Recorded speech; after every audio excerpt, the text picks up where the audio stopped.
কেরাটোডার্মা কেন হয়ে থাকে? কেরাটোডার্মা হচ্ছে যখন আমাদের স্কিনের একটা সাইকেল আছে যে আমাদের এতদিন পর পর স্কিনটা রিনিউল হয়, কিন্তু কেরাটোডার্মার ক্ষেত্রে দেখা যাচ্ছে যে এটা আপনার স্কিনে বেশি বেশি করে সেল জমা হচ্ছে কিন্তু সেইভাবে এক্সফোলিয়েশন হচ্ছে না। এটা জন্মগত হতে পারে, এটা অ্যাকোয়ার্ডও হতে পারে। জন্মগত হিস্ট্রি অবশ্যই ফ্যামিলিতে কারো না কারো প্রেজেন্ট থাকবে, বাবা অথবা মায়ের ক্ষেত্রে। আর যদি অ্যাকোয়ার্ড হয় তাহলে কিছু ডিজিজ রিলেটেড থাকবে, যেমন সোরিয়াসিস হতে পারে, আপনার হলো এক্সিমা থেকে হতে পারে, ডার্মাটাইটিস থেকে হতে পারে, ফাঙ্গাল ইনফেকশন থেকে হতে পারে, বা কিছু ড্রাগস থেকেও হতে পারে। কেরাটোডার্মা এটি নিয়ে কখন চিকিৎসকের শরণাপন্ন হবেন? কেরাটোডার্মা নিয়ে যখনই পেশেন্ট আনকমফোর্টেবল ফিল করবেন, যে সে অনেকক্ষণ দাঁড়িয়ে থাকছে, শক্ত হয়ে যাচ্ছে পায়ের চামড়া, অনেক সময় গোলাপি বা বাদামি রং ধারণ করছে, অথবা পায়ের চামড়াটা ফেটে রক্ত বের হয়ে যাচ্ছে বা হাতের চামড়াটা ফেটে রক্ত বের হয়ে যাচ্ছে, তার আগেই সে আমাদের সাথে যোগাযোগ করা উচিত। কারণ রক্ত বের হলে বা ফেটে গেলে সেখানে ইনফেকশনের চান্সটা খুব বেশি থাকে। নিশ্চয়ই।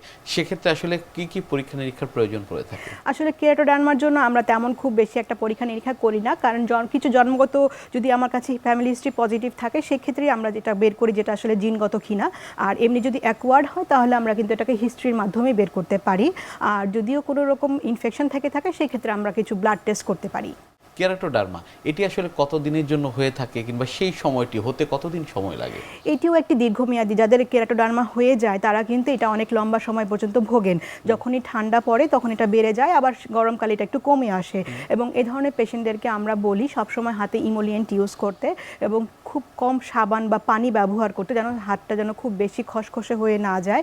এবং প্রলং টাইম দাঁড়িয়ে থাকতে মানা করি, নরম জুতা পরতে বলি, মোজা পরতে বলি, এবং কারো কারো ক্ষেত্রে আমরা অনেক রকমের মেডিসিনস ইউজ করতে বলি, যেটা দিয়ে সে হাতের চামড়া এবং পায়ের চামড়াটাকে নরম করতে পারে।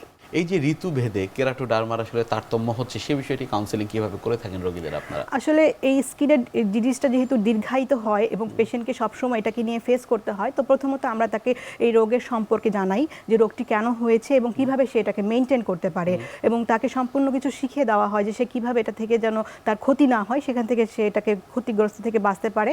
এবং পেশেন্ট যদি আমাদের নিয়মগুলো মেনে চলে তাহলে সে অনেকদিন পর্যন্ত ভালো থাকতে পারে।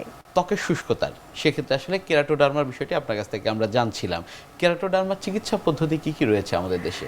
আমাদের দেশের কেরাটোডার্মার চিকিৎসা পদ্ধতি প্রথমত আপনি প্রেসক্রিপশন প্রেসক্রিপশনস আমরা করে দিই। সেখানে কিছু ক্রিম থাকে, যেমন আপনার lactic acid, glycolic acid, salicylic acid.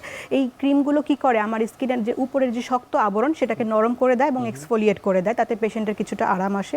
সাথে আমরা ইউরিয়া ক্রিম দিই, অনেক সময় আমরা মাইল্ড স্টেরয়েড ক্রিম ইউজ করতে বলি এবং রাত্রেবেলা দিতে বলি, এবং অক্লুশন থেরাপি ইউজ করতে বলি, যাতে স্কিনটা যেন হাইড্রেটেড থাকে। আর যাদের এটা দীর্ঘায়িত হয়ে যায় তখন সেই ক্ষেত্রে তাদেরকে আমরা কিছু গাইডলাইন দিয়ে দিই, কিছু ভিটামিনস খেতে দিই যেন স্কিনে সে আরাম পায়। এবং আমরা অনেক সময় vitamin D, omega, vitamin E এগুলো সাজেস্ট করে থাকি যেন তার স্কিনের সেরামাইড বা হাইড্রেশনটা প্রপারলি পায়।